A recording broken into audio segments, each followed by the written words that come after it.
샬롬, 예수도 알기 원하네 찬양하는 장미경입니다. 지난 한 주간도 예수님과 동행하며 예수님의 사랑과 은혜 속에서 누리며 평안하게 잘 지내셨는지요?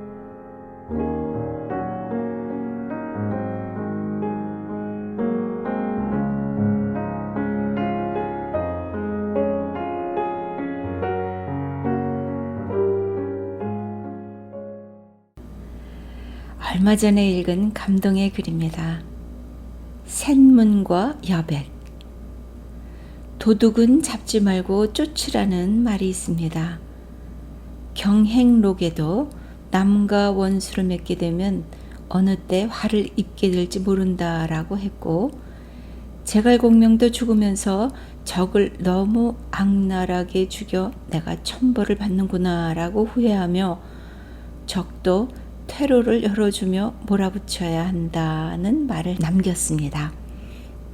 내가 어렸을 때 시골집에는 대문이 있고 뒤쪽이나 연모퉁이에 샘문이 있는 집이 많았습니다. 우리 집에도 뒤뜰 장독대 옆에 작은 샘문이 하나 있어서 이곳을 통해 대밭 사이로 난 지름길로 작은 집에 갈 수 있어서 자주 드나들었습니다. 이 샘문은 누나들이나 어머니가 마실을 가거나 갯방에 갈 때, 그러니까 어른들 몰래 드나들 수 있도록 만들어 놓은 어른들의 배려였는지도 모릅니다. 옛날 어른들은 알면서도 눈 감아주고 속아준 일이 많았던 것 같습니다. 이것은 마음의 여유이고 아량일 것입니다. 제가 13살 때의 일입니다.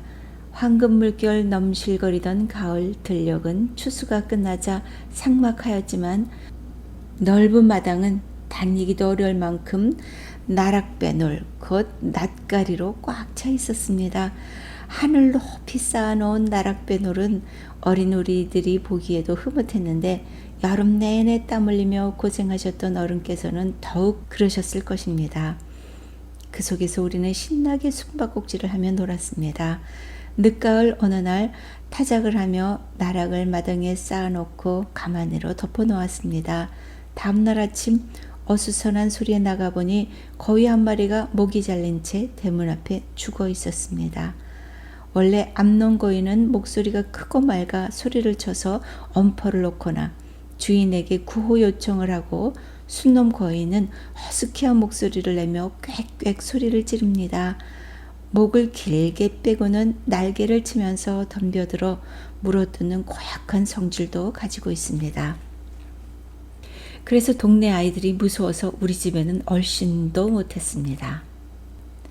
웬만한 개보다도 사나워 집 지키기에는 안성맞춤이었습니다. 그 무렵은 식량이 귀하던 때라 도둑이 많아 개나 떼까우, 거위를 키우는 집이 많았습니다. 그런데 웬일인지 이날 밤에 도둑이 든 것입니다. 떼까우가 도둑놈의 바지가랑이를 물자 낫으로 목을 후려쳐 죽이고 나락을 퍼담아 가지고 간 것입니다. 그날 밤은 초겨울 날씨로 바람이 몹시 불고 추웠습니다. 마침 쌀락눈이 내려 발자국이 눈 위에 선연하게 나타나 있었습니다. 나는 아버지 뒤를 따라 강아지 마냥 종종 걸음으로 쫓아갔습니다. 발자국은 고삿 마을의 좁은 길을 지나 맨 꼭대기 오두막집으로 이어져 있었습니다. 그런데 아버지는 아무 말 없이 뒤돌아서 발자국을 지우며 내려오시는 것이었습니다. 평소 아버지는 호랑이같이 무섭고 급한 성격이라 당장 문을 차고 들어가 도둑의 덜미를 잡고 끌어내어 논밭에 팽개치거나 동네 사람들을 모아놓고 그들이 보는 앞에서 멍석말이라도 했어야 했습니다. 아니면 경찰서로 끌고 가서 곤욕을 치르게 하거나 형무소를 보냈음직한데 아무 일도 없었던 것처럼 뒷짐을 지고 돌아오셨습니다. 어린 새끼들을 데리고 얼마나 배가 고팠으면 이런 짓을 했으려고. 어린 소견이었지만 여름 내내 불볕 더위 속에서 땀 흘리며 농사지어 탈곡해 놓은 나락을 훔쳐간 도둑을 당장 요절이라도 냈어야 평소 아버지다운 위엄이 설 것 같았습니다. 저는 오랜 세월이 흐른 후에야 아버지의 기쁜 뜻을 조금이나마 헤아릴 수 있었습니다. 그것이 마음의 여유이고 지혜라는 것을.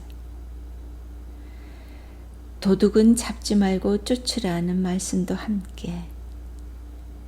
그날 이후 H씨는 평생 동안 원망과 원한 대신에 나락 한가마니 빚을 지고 아버지에게 그 은혜를 갚기 위해 우리 집에서 살다시피 굳은 일도 마다치 않고 도맡아 했습니다. 아버지께서는 가끔 이런 말씀을 하셨습니다. 세상 일은 꼭 생각같이 되는 것이 아니다. 이치나 원칙만으로 해결할 수 없는 문제들이 많이 있다. 남의 사소한 실수 같은 것을 덮어주지 못하고 몰아세우고 따지는 우를 범하지 말아라. 사람을 비난할 때도 상대방이 변명할 수 없도록 무차별 공격하는 것은 삼가야 한다. 상대방이 다른 구멍을 항상 조금은 남겨놓아라. 현대를 사는 우리도 샘문과 여백의 아름다움이 필요하지 않을까요? 동양화에서 여백은 무한한 의미를 내포하고 있습니다. 이 여백은 보는 이의 몫으로 구름, 새, 꽃, 나아가 보이지 않는 바람까지도 그려놓을 수 있는 여유의 공간입니다. 우리는 수목화의 넉넉함과 아름다움을 즐기면서도 자신의 마음을 비우는 데는 인색합니다. 항상 위만 쳐다보고 달려가다 보니 고달프기도 하고 외롭습니다.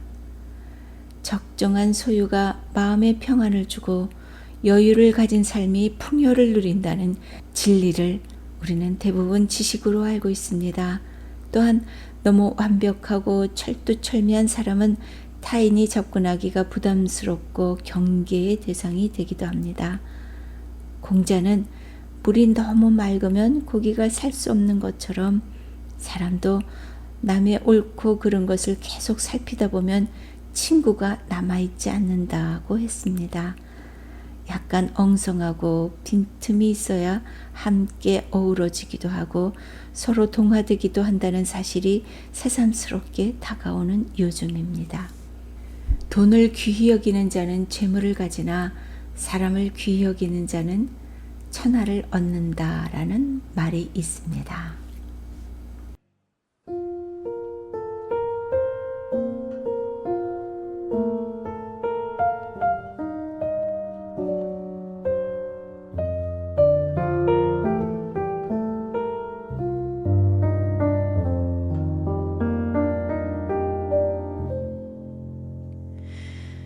가만히 생각해 보네.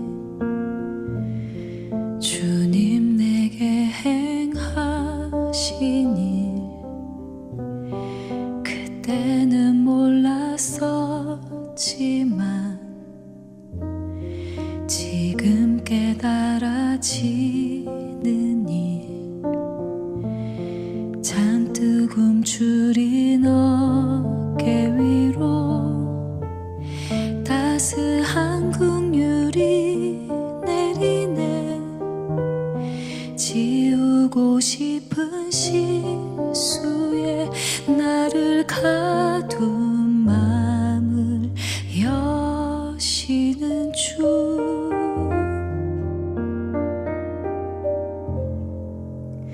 가만히 생각해 보네. 주님 내게 행하신 일, 그때는 몰랐었지만 지금 깨달아지는 일, 상처투성이 내 마음에 뜨거운 눈물이 내리네. 멈추고 싶은 나의 삶 다시 살게 하는 그 사랑, 셀 수도 없는 은혜로 내 어두운 삶을 늘 밝혀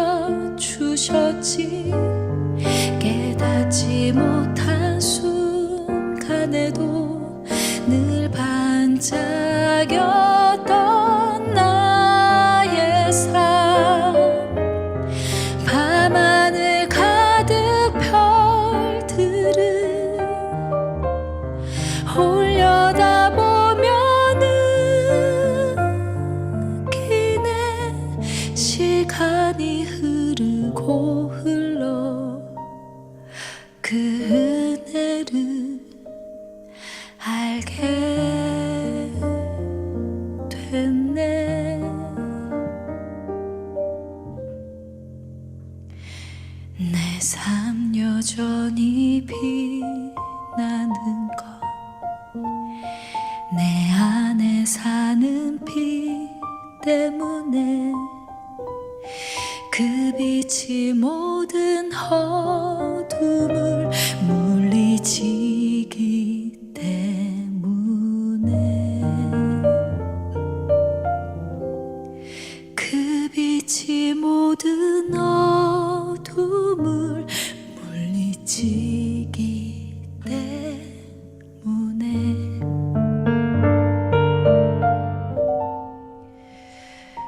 그 빛을 가만히 생각해 보네.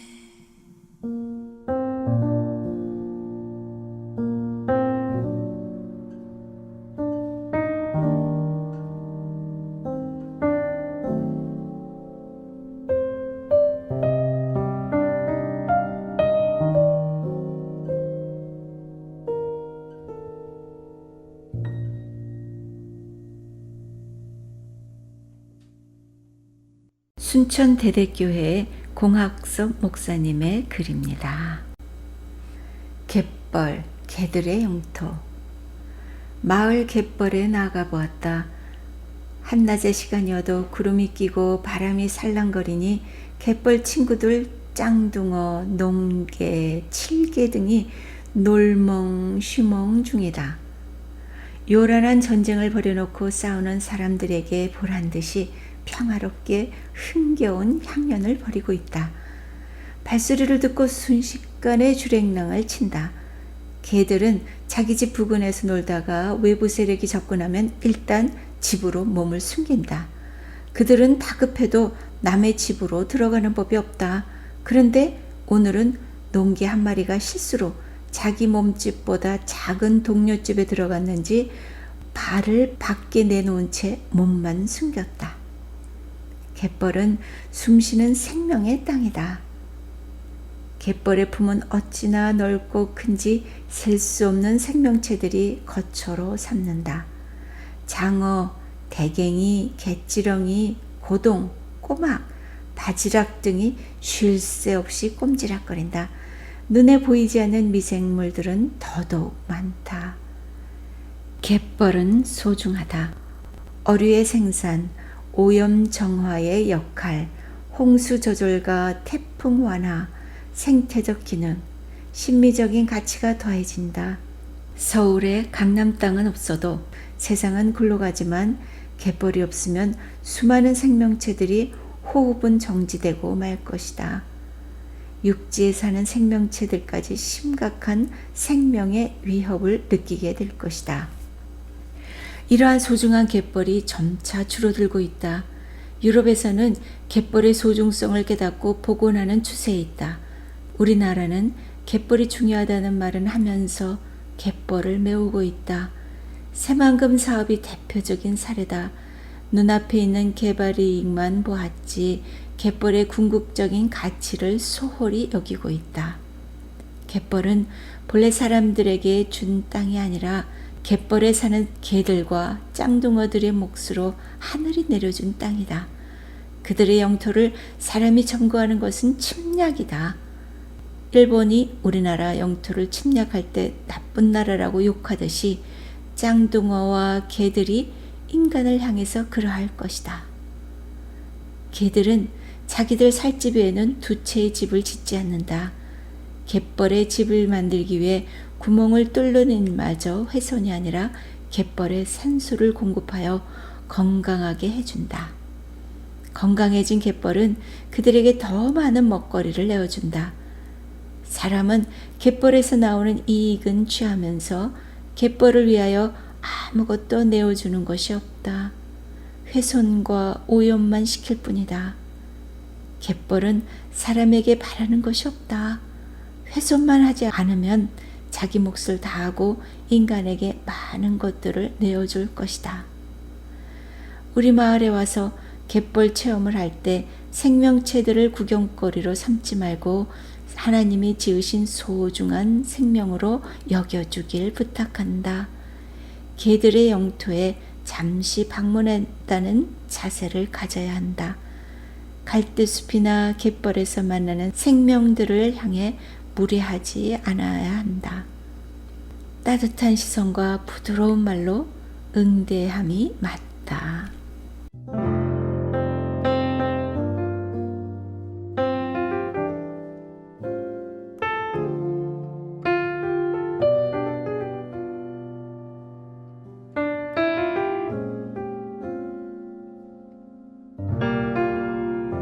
참 고마운 친구 나의 예수님, 나는 깨지기 쉬운 질그릇과 같으나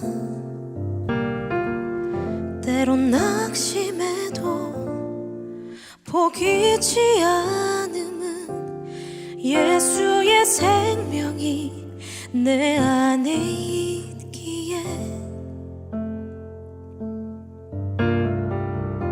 내 삶의 동행자 나의 예수님, 나는 기대가 없는 어린 나귀 같으나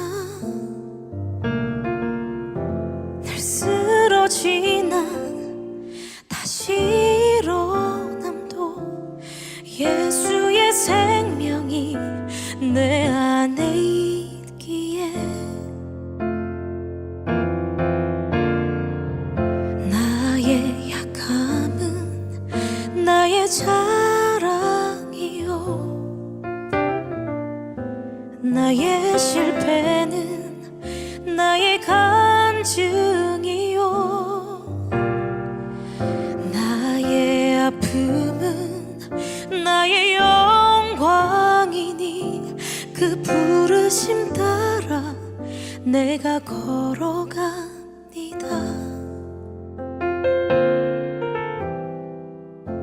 내 삶의 동행자 나의 예수님, 나는 기대가 없는 어린 나귀 같으나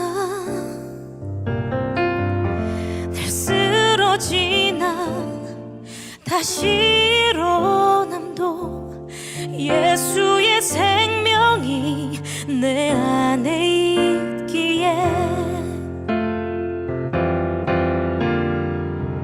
나의 약함은 나의 자랑이요, 나의 실패는 나의 간증이요, 나의 아픔은 나의 영광이니 그 부르심 따라 내가 걸어갑니다.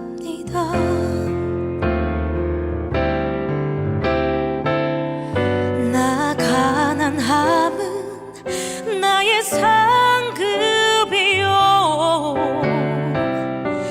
나 미련함은 나의 자랑이요,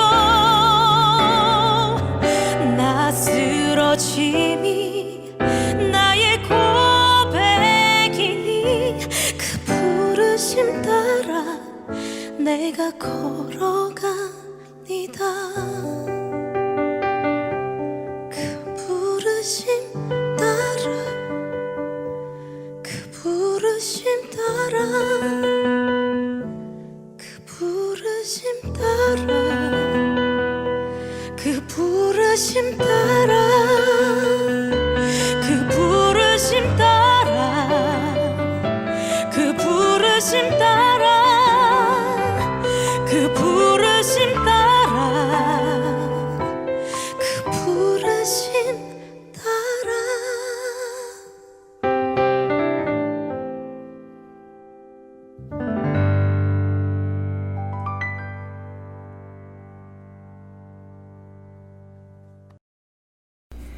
유한근 목사님의 글입니다. 미국의 식민지 작가 마크 트웨인이 쓴 왕자와 거지라는 단편소설이 있습니다. 1881년 그가 46살에 쓴 소설입니다. 이 속에 나오는 이야기입니다. 한날 두 아이가 태어났습니다. 한 아이는 버킹엄 궁전에서 태어났고 다른 아이는 거지 소굴에서 태어났습니다. 거지 소녀는 늘 왕궁을 그리워했습니다. 그리고 버킹엄 궁전에 살고 있는 에드워드 공자는 거지 생활이 어떤 것인지 궁금해졌습니다. 어느 날 그 거지가 왕궁 호위병에게 혼나고 있는 모습을 보았습니다. 왕자는 그 거지를 왕궁으로 불러들였습니다. 그리고 호기심으로 옷을 바꾸어 입었습니다. 그리고 거지를 꾸짖은 호위병을 꾸짖으려고 문으로 나갔다가 거지로 오해를 받아 밖으로 쫓겨나고 말았습니다. 거지와 왕자의 운명이 하루아침에 바뀌고 말았습니다. 거지 소굴로 들어간 왕자는 거지 취급을 받아 거지와 함께 살았습니다. 그러나 한순간도 거지라고 생각하여 본 적이 없습니다. 밥을 얻으러 다녔습니다. 그래도 속으로 생각합니다. 나는 왕자다. 며칠 후 다시 궁중으로 돌아갈 것이다. 밥을 얻어먹으며 모욕을 당하여도 참으면서 생각합니다. 나는 왕자다. 며칠 후 다시 궁중으로 돌아갈 것이다. 땅바닥에서 불편하게 자면서도 중얼거립니다. 나는 왕자다. 며칠 후 다시 궁중으로 들어갈 것이다. 구박을 받으면서도 끝내 왕자처럼 살았습니다. 당당하게 살았습니다. 그러나 한편 왕궁으로 들어간 거지는 맛있는 음식을 먹으면서도 생각합니다. 나는 거지다. 조금 있다가 왕자가 돌아오면 거지로 돌아갈 것이다. 최고의 호화로운 침대에서 자면서도 말합니다. 나는 거지다. 조금 있다가 왕자가 돌아오면 거지로 돌아갈 것이다. 사람들로부터 최고의 대우를 받으면서도 생각합니다. 나는 거지다. 조금 있다가 왕자가 돌아오면 거지로 돌아갈 것이다. 드디어 운명이 바뀌는 날이 왔습니다. 왕자는 궁으로 돌아가 신분을 밝힙니다. 왕이 되었습니다. 그리고 거지를 내보냈습니다. 그렇습니다. 어디서 어떻게 사느냐가 중요한 것이 아니라 정체성이 무엇인지 알고 사는 것이 중요하다는 그런 말입니다. 전도서 3장 14절에서 15절 말씀입니다. 하나님께서 행하시는 모든 것은 영원히 있을 것이라. 그 위에 더 할 수도 없고 그것에서 덜 할 수도 없나니 하나님이 이같이 행하심은 사람들이 그의 앞에서 경외하게 하려 하심인 줄을 내가 알았도다. 이제 있는 것이 옛적에 있었고 장래에 있을 것도 옛적에 있었나니 하나님은 이미 지난 것을 다시 찾으시느니라. 아멘.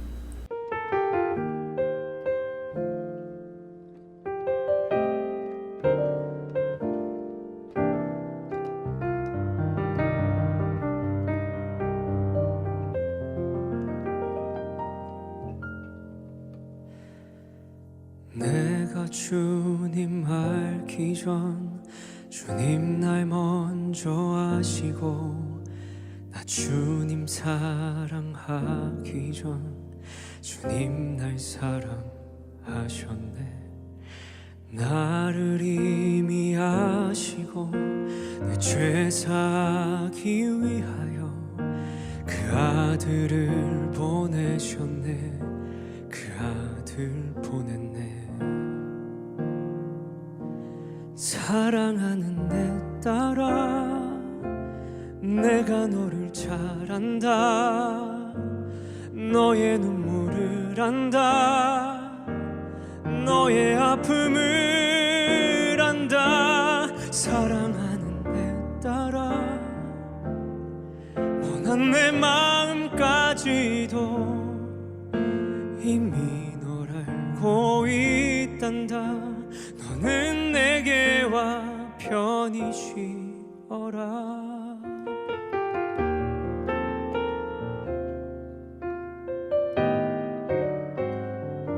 예수도 알기 원한의 제작진행의 찬양하는 장미경이었습니다. 다음 주에 만나요. 샬롬. 내가 주님 알기 전 주님 날 먼저 아시고 나 주님 사랑하기 전 주님 날 사랑하셨네.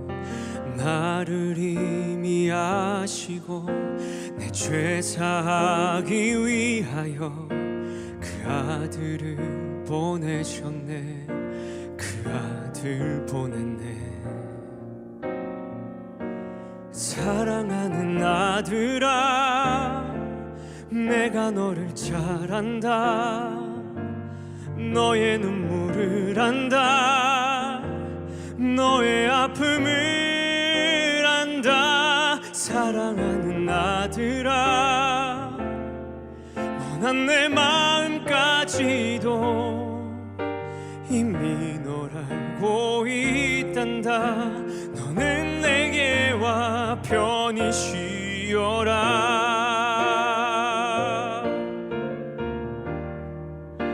무거운 짐진 자 모두 내게로 오라. 내가 너희를 쉬게 하리라. 너는 내게 와 편히 쉬어라. 사랑하는 내 딸아, 내가 너를 잘 안다. 너의 눈물을 안다.